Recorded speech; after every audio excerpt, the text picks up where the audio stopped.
having an amazing week. Today's show is going to be super special and very exciting. We're going to be talking about empowering our next generation of female leaders.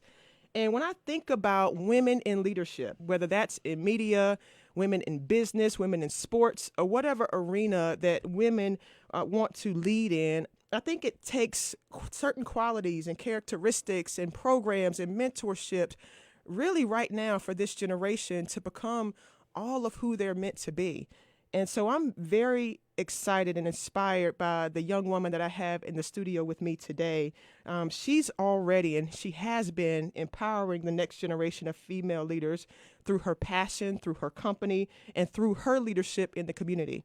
I have Jennifer Shiley, known as Shiley to her family and friends. I have Shiley with me in the building. She's the founder of See Her Lead, Now Love Progress Park. It's an MBA Inspired leadership program headquartered near Charlotte, North Carolina, with the vision to see all girls live with the courage to lead.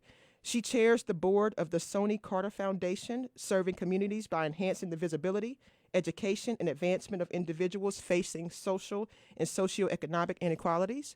Shiley substitute teaches all grade levels. She meets and speaks with young youth groups. She advocates for the LBGTQ plus community and coaches the See Her Lead Davidson League group.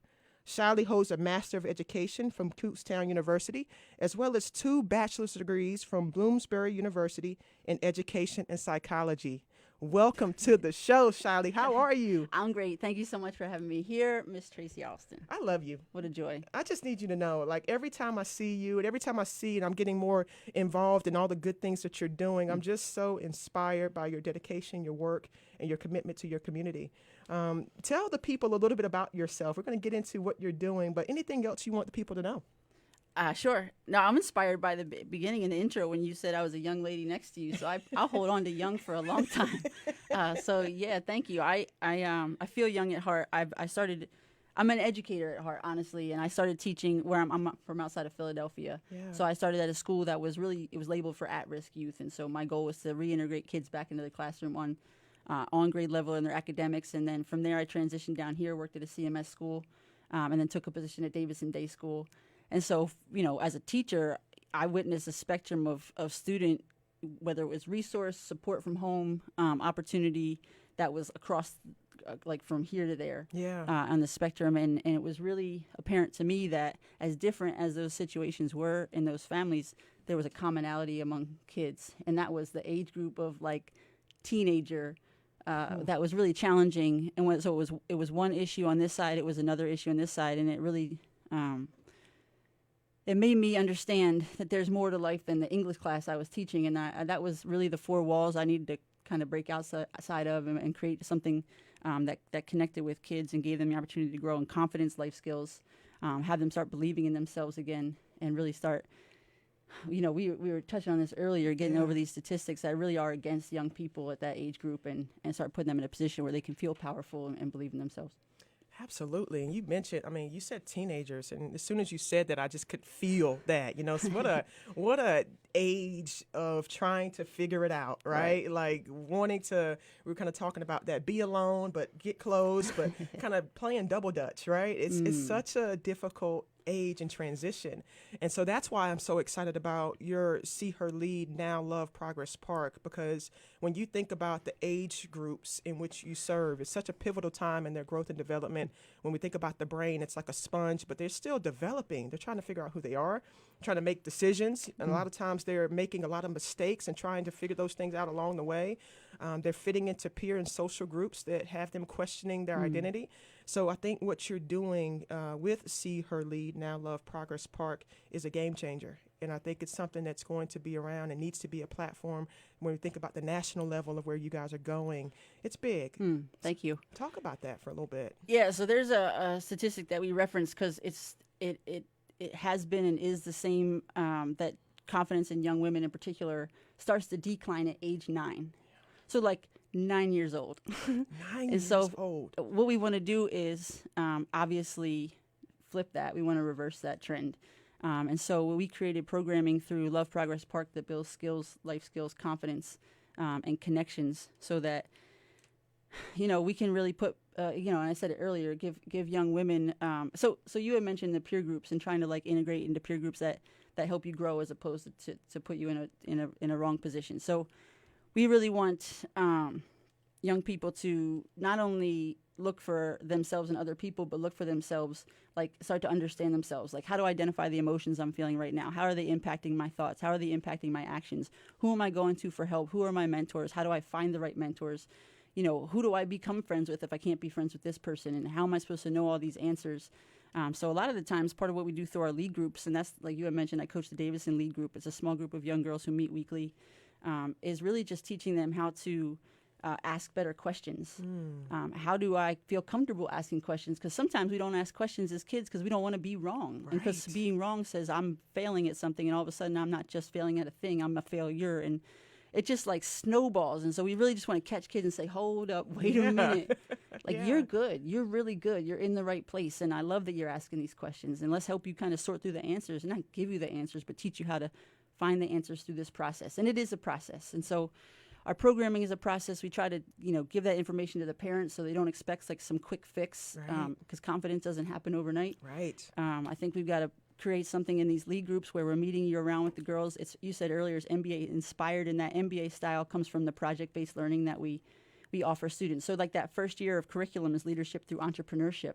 Yeah. So we teach the girls how to, they become co-founders of their own original companies. So they make up their companies, they make up their products, and then their end goal is to pitch the product. And so if they never make it to Shark Tank and like get Mark Cuban on board, like that's cool.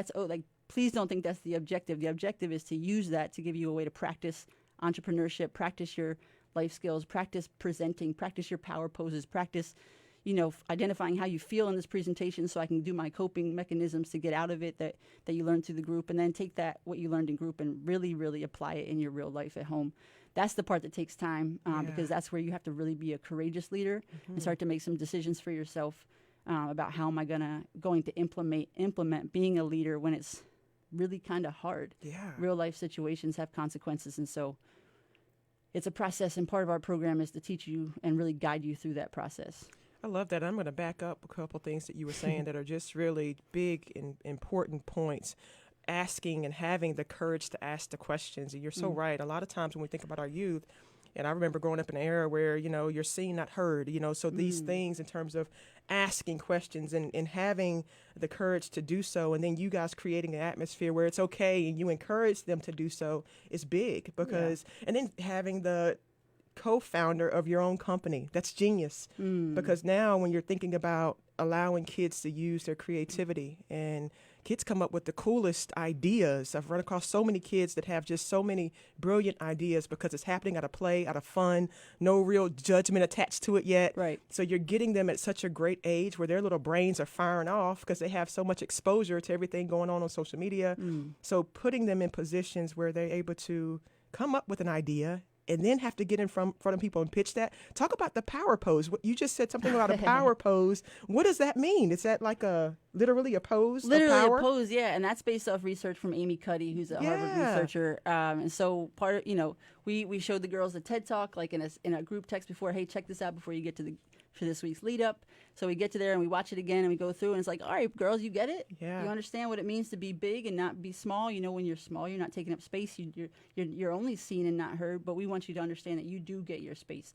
And so what does that look like to you? And then, in our group, and I remember this session particularly, we just went across around the room and just picked our poses, and girls are goofy, they're just so. And I'm so thankful that they trust that space to be themselves because they were funny and they picked up their power poses. And I said, well, I don't know if you can do that one at school right before that test, but you could probably duck away somewhere and pull it off.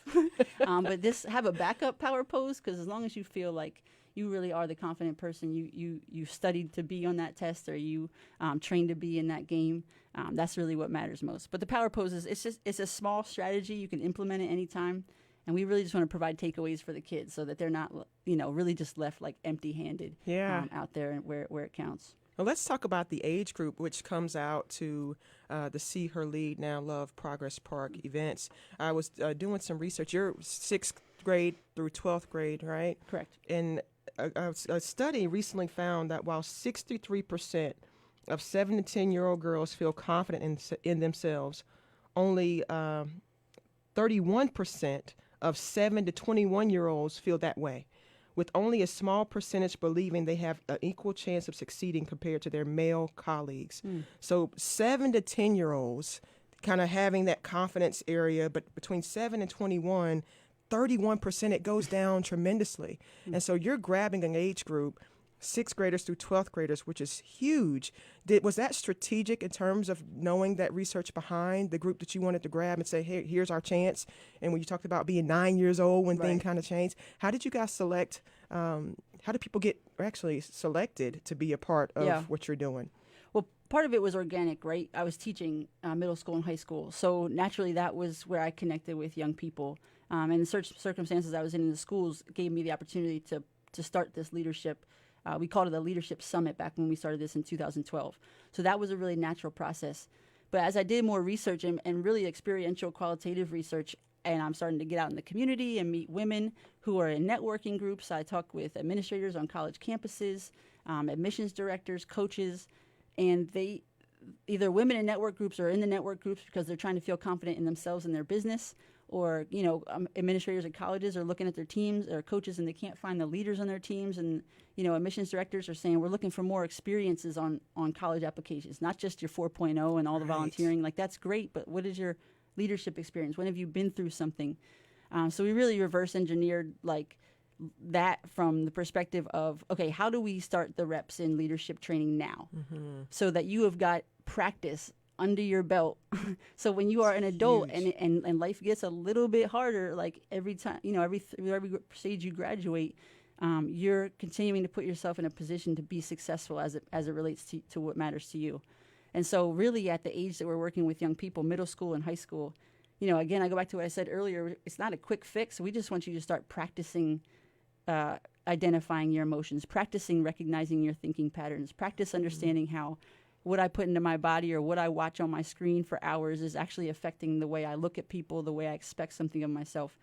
And if we can teach you to be attentive to those things at a young age and you can practice it throughout the years with us, then by the time you graduate and you go off to college and you're living on your own and you're starting to look for a job, you're already ahead of the game. And statistics show professionally emotional intelligence, really predicts a higher level of leadership opportunity than not being well trained in emotional intelligence. And it's integrated into so much of what we do. And as well as the growth mindset. I mean, you're going to get me talking, Tracy, and I don't even want you to look at the clock anymore. We're just going to keep going. We're going right through. Yeah, you can. Seriously, it's so great. It's so fascinating. And when you think about the people that have come through and the young ladies that have come through your company, what would you say some of those success story looks like in terms of as kids are growing up, going to high school, going to college? Have you guys been able to follow up with any of the people that have already come through to kind of hear some of their stories? Yeah, it's really neat when you young people will come back, and the girls who started with us at this point are out in their working world. Yeah. Some girls are going through college, have graduated college. A young woman actually came back and started coaching with us this year, which was like blew my mind. First of all, because I'm getting older, and then secondly, because she wants to come back and create opportunities for girls that she had to see her lead. And she wants them to have it even better than what she did. So it's starting to cycle through in a way where it's affirming to know that it's working. Yeah. Like, you're not only learning to take the leadership and apply it to your life, but now you're reaching back and pulling up younger people. And so, I mean, there's a young woman who started a nonprofit before she came to see her lead, but went through the entrepreneurship program. And I think she really used that as momentum to pour into her nonprofit. She has a nonprofit, No Backpack Day. She's provided backpacks that filled backpacks for thousands of kids. And so we're actually going to partner with her. So a girl who went through the program, graduated just this year from high school, we're going to, as a company, partner with her organization so that every girl who enrolls in a lead group provides a backpack that's filled up for someone else. So it's a cycle of leadership that I think is a testament to the program that we provide when the kids follow through with it in full. That's so good, so inspiring. And how would you say for yourself as a leader in your community and as the visionary for your company and surrounding yourself with other leaders and visionaries, how do you stay mentally fit so that you can continue to lead and grow, see her lead in the way that you want it to go?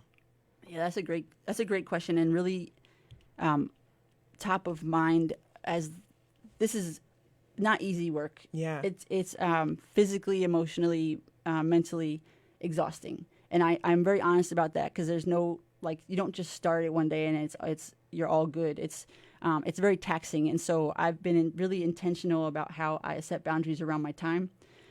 Again, we were talking about that. I'm so glad we got a chance to talk about this earlier, like just you and I. It's about more or less filling a tank up. So with my morning and my night, like the way I start and end my day, I'm really particular about how I use that time. And I don't get up super early, but early enough where the house is quiet, and I'll exercise and I'll read and pray and just try to do the things that fill me. So, because I know the day, as soon as the noise flips on, my mind is spinning, and the demands on me are as much as they are on anybody who's a working person, right? Yeah. And so by the end of the day, I need to feel good about myself. I need my brain to be on quiet, and that's a really challenging place. So setting boundaries around my time preserves mental wellness, and exercise is a huge role in that. And then also just finding connections with people who I feel like pour into me and I can pour into them. And we have like this mutual respect. And I think the more I meet people, the more I'm open to seeing more of them that they really want people to see.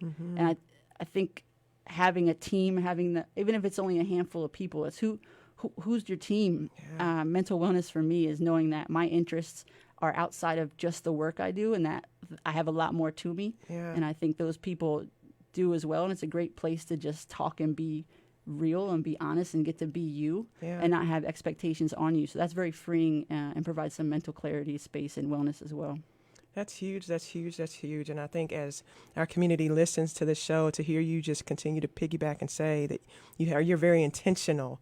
We use that word a lot on this show, intentionality, and really kind of protecting your space and creating boundaries and recognizing how that makes you feel. Right. And so you have an awesome routine that you're following that allows you to continue to be the visionary and the leader and push things forward. That's a big deal. Because you're right. You probably pour out so much as soon as the noise flips on. There's a lot going on. So talk about your upcoming event. Next week, it's on. Let's go. I'm so excited. And I'm sitting here talking to you, and I'm asking you to be there, and you're kicking off, and you're setting the tone for the event. So shout out to Tracy Alston for coming through first thing. This event is I'm so excited, and it's a couple days away, so it's all hands on deck. Yes. It's called the Her Own Story Project. And it was really birthed last year when COVID, this time last year, we were shut down. We wouldn't even be in this place right now together. So the word hero is built into Her Own Story. And really we want girls to come there for a 3-day workshop and learn how to write themselves into a story where they're the hero at the end. And I say it was birthed last year because life, like as we planned it, was gone, right? So we want girls to know when life happens, you still win. Like you still win. And we want to come alongside you and help keep you accountable to the goals you're going to set. So there's it's built off the leadership model that we created with acronym Taylor. So each day the girls go through sessions where you think, act, experience, learn, and reach. And so like when you come in, Tracy, part of what you'll do is jack up the girls, get them like moving their bodies a little bit, not too much, but enough where they're awake. And then you start helping them get their thoughts focused. And so by getting your thoughts focused, then we have leadership strategies that we teach the girls, and then we give them a chance to experience and practice those strategies and learn from each other and reflect and have fun. Like we're playing dodgeball, doing color wars, obstacle courses. We've got some water guns to take care of that July heat that will be pressing down on us. But the whole point is to offer the girls a leadership project. Girls were nominated by their principals, their school administrators, community leaders to be there. So it's a really big deal. Yeah, and so it's a small group, so we can create this intimate setting. We're down at Charlotte at Block at Camp North End. So shout out to Katie Farmer for giving us that space and allowing us to provide an air-conditioned home base for one. And just a really beautiful layout so these girls can all come together and really pour into their own selves and get great guidance, great mentorship, great teaching from leaders like yourself. Yeah, it's big, and it starts now. It starts now, being exposed to the future and other people that have gone before, and then have an opportunity to dive right in and create a space for themselves. It's such a big deal. It's going to be so much fun. Thanks. Can't wait. How can people get involved? I know you were talking about the lead groups and things like that. Do you have things where people can actually get involved to support what you're doing? Oh, for sure. So the website, our website is loveprogresspark.com. So there are opportunities. If you hop on there, you can see, if you're a parent and you're interested for your kids, obviously we get you set up in a lead group. So year round, this is girls are meeting regularly, and we're starting to pour in consistently in leadership. We have volunteers who come in and run committees, whether it's your event specific, like we have a project awesomeness team right now. Women cool. who are just like this project that we're doing together. It wouldn't happen without these women. So there's event specific opportunities. There's brand ambassador opportunities. There's expansion opportunities. So however you feel like, if this is a line for you, you really want to look out for young people and really want to, again, reverse that confidence drop and start giving these young women some guidance, some mentorship, empowering them, and more. I mean, this is a no-brainer. You get involved, and it's a good community. And truly, as an adult, as you pour in and watch the program and you pay attention a little bit, you'll start pulling from it too. I've taken selfishly a lot from this program that's helped me in my own life, because it doesn't stop. It's an ongoing process, I think, of growth and leadership. And I'm just going to keep talking, Tracy. Just keep it going, Isaiah. Just keep it going. Keep it going, Shiley. This is great. Thank you for just sharing and just pouring your heart and your passion into what you do. I can feel it as we're sitting here together. I can literally feel that. And I would love if you have a tip or two that you would give just the people that are listening. Maybe they can't actually be a part of what's taking place next week coming up, or maybe they're not in position right now to be a part of the lead groups. How would you encourage them to begin to empower the young girls that they're probably coming in contact with, whether they're their kids or whether they're teachers or community leaders? What is something that they can actually do to just help kind of click on the light just a little bit for our young women coming up? Yeah, I think it's important, as cheesy as it sounds, you've got to let young people know they're loved. And I think you can say it, but then if you're in a position where you're around young people a lot, you keep showing up, and not just showing up, but showing up in good practice, which means demonstrating that you mean what you say. So it's not hard. It does feel like it might make you feel like you're in a vulnerable space by saying, hey, like, yo, I really love you. Like, you're a good person. Like, you're in the right spot. That multiplies inside a young person's mind and heart. I think it can go a long way because you don't know what that child is necessarily going through. It could be something that we look back as adults and be like, oh my gosh, that is not even a big deal. Yeah. But it's a very big deal where the kids are. And so meeting kids where they are, letting them know they're loved. It's simple. It doesn't take time or doesn't take money. It doesn't take, space and location. It just takes you really being honest and meaning it and expressing it. I love that. I love that. I love that. You're exactly right, because I think our youth, especially if they're only hearing it from a family member or maybe not even there, they're probably, I've heard kids say, they're supposed to say that, right? They're supposed to say that. But to hear it from an outsider or somebody that's just an influencer in their world, that's powerful. That's powerful. Shiley, we got about 2 minutes left. This show always flies by so fast. I want people to know how to get in contact with you. You gave your website. What about your social medias, or any way they could actually reach out and just get more of Shiley? Yeah, I'm on Instagram. I'm not like that social influencer, so we can definitely get in touch, though. I'm here on Instagram, j.shiley, and Facebook. See Her Lead is See Her Lead on Instagram, and we're on Facebook as well. You can email us, old-fashioned email, leadteam@seeherlead.org. But I'm totally available. I try to be accessible. This is more than just work to me. It's really what I wake up and want to do every day. And so I'm privileged and honored to do it, especially when I get to meet cool people like yourself. And but yeah, reach out, please, and let's figure this out. Let's figure out how to work together. Community.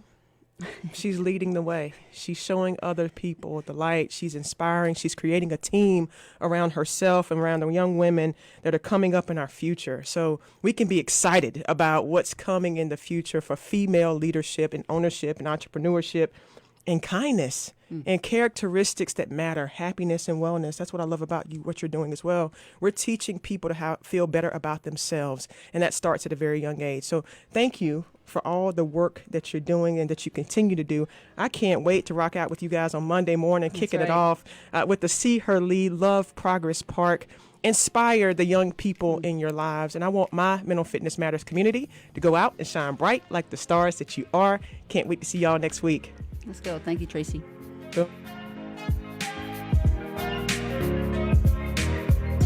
Thank you for